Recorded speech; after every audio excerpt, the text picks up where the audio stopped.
Hey guys, my name is Matt Johnson with whoismatt.com, and if you want to buy a MacBook Pro for mobile 4K video editing in 2020, I have two recommendations for you at two very different price points. The first recommendation is for you if you are on a budget, and it will save you some money while still giving you a capable machine for 4K video editing for about $2,600. Alternatively, if you have more to spend and want to edit 4K or higher resolutions like 6K or raw video, etc., my second recommendation is for higher budgets at $3,900. Also, you should know that I'm making these recommendations with all video editing software in mind. So regardless of whether you edit in Final Cut or Premiere or Vinci Resolve, these MacBooks will work great for you. Let's start with the more budget-friendly option for $2,600. And I realize that if I say the word budget and also $2,600, that may not seem like budget to you, but this is Apple we're talking about here, and if you want a powerful device,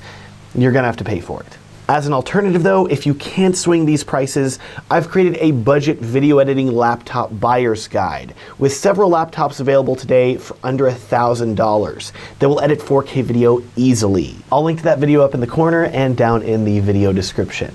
Now, let's talk about MacBooks. First things first, you should know that Apple is planning on transitioning all their computers from Intel to ARM processors over the next 2 years. This means you may see better battery life and more processing power whenever Apple decides to release these new ARM MacBooks. So, my recommendation to you is that if you can wait another year or two to upgrade your computer, it may be worth it to do so. That said, don't be afraid to buy one of these Intel-based MacBooks that I'm recommending in this video. Apple has said that they will continue to support them for the foreseeable future with updates, so I feel comfortable telling you to buy them. If you want to know more about Apple's transition to ARM CPUs and their Apple Silicon processors, I've created a video explaining what this all means for video editors that I'll link to up in the corner and down in the video description. Moving on to laptop recommendations. If you want to edit 4K video on an Apple laptop, I would completely exclude the MacBook Air and the 13-inch MacBook Pro from your considerations. Why? Because even kitted out with the higher-end processors available for them, are still not going to be able to handle video editing well from either a power or heat generating perspective. Also, they don't include a dedicated graphics card, which for video editing is essential, especially for higher resolution video. These smaller Apple laptops are going to handle quick bursty works like spreadsheets and web browsing fine, but once you throw video editing at them where the processor is forced to continuously work as it plays video, the computer will start to overheat and throttle back performance, and you will not be nearly as productive. Because of these reasons, the only Apple laptop that I recommend for video editing is the 16-inch MacBook Pro. Let's start with the more budget-friendly option for this laptop. Starting off, choosing the left option, I would recommend going with the 6-core 9th generation i7 processor with 4.5 GHz turbo boost. This is the minimum that I would recommend for 4K video editing. But if that is all you are doing and you aren't planning on editing 6K or raw video, you should be fine. Continuing with the bare minimum, moving on to memory, I would go with 16 gigabytes. Again, for 4K video, this should be plenty, but I would be aware that it's going to be difficult to multitask with this amount of memory. So, if you want to say, be editing video while browsing the web, watching a YouTube video, and editing an image in Photoshop, you are probably going to run out of memory. Because of that, if you multitask, I would upgrade to 32 gigabytes. But like I said, this is the budget option, so I would recommend 16 gigabytes to keep the price down. Also, I would keep in mind that Apple does not allow you to upgrade the MacBook memory after you purchase it. It is soldered to the motherboard. Actually, Apple doesn't let you upgrade anything after the fact, so make sure that you choose properly whenever you're picking out your laptop specs. Up next, we have graphics. From my research, spending $200 to upgrade to the Radeon Pro 5500M with 8 gigabytes of memory is a great choice. This isn't going to cost you a ton more, but that upgrade from 4 gigabytes to 8 gigabytes of video memory is going to make a huge difference when editing 4K video. You may have also noticed that $800 upcharge for the Radeon Pro 5600M graphics card with 8 gigabytes of memory. We'll talk about that in a second whenever we talk about my more expensive MacBook laptop recommendation. For now, let's talk about storage. Surprisingly, the base 512 gigabyte SSD is actually great, and that's what I would go with.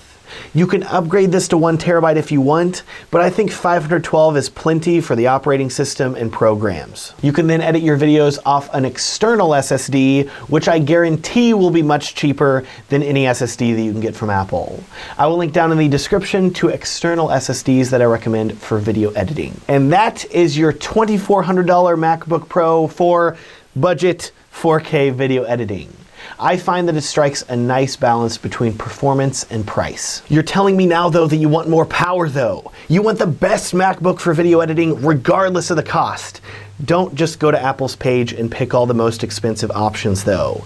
You don't need to do this. You should be smart about it for video editing. Let's start with the option on the right. For processor, this may surprise you, but I would recommend sticking with the 2.3 gigahertz 8-core i9 processor with Turbo Boost to 4.8 gigahertz.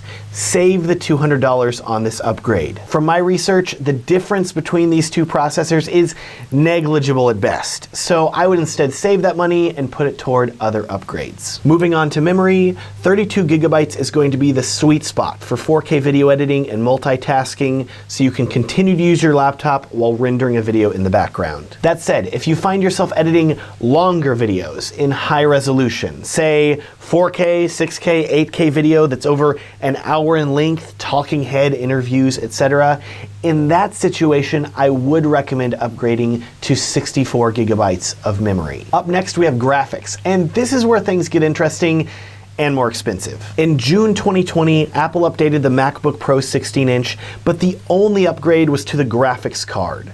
A new option appeared, the Radeon Pro 5600M with 8 gigabytes of HBM2 memory. At an eye-watering $700 upgrade, this new graphics card ain't cheap. But if you edit videos higher than 4K resolution, so 6K or 8K, or if you edit RAW video, this graphics card is definitely the one you want to get. It is going to offer faster and smoother playback for even the most taxing video resolutions and codecs. Of course, if you are just editing plain old 4K 8-bit resolution footage, you can save your money and get the Radeon Pro 5500M with 8 gigabytes of memory. It should be fine. But if you are planning on upgrading your camera or editing higher resolution or RAW video in the future, get the 5600M. Let's wrap up with storage. Like the budget system where I said 512 gigabytes of SSD storage is plenty, 1 terabyte SSD storage is plenty-er. So that means I don't think the $400 upgrade to 2 terabyte is necessary, and I would just edit off external SSDs. With that, those are the Apple laptops that I would recommend for mobile 4K video editing in 2020.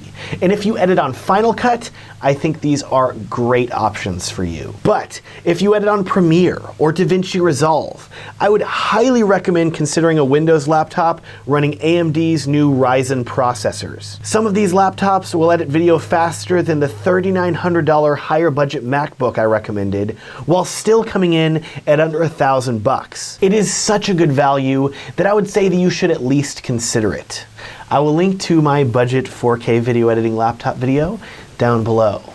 With that, thank you so much for watching. I hope this video has been helpful to you with buying a MacBook Pro. Also, it would be a huge help to me if you would consider liking this video and subscribing if you want to see more videos like it in the future. Lastly, if you happen to be a wedding filmmaker like me, that means you probably edit a lot of wedding films and you're probably looking at a video editing laptop. But you probably also want to book more couples and film more weddings. To help you out with that, I've created a free guide that will show you steps that you can take right now in your business to book more couples and film more weddings. It's a free gift to you. You can download it at the video description down below. Thanks so much for watching and have a great day.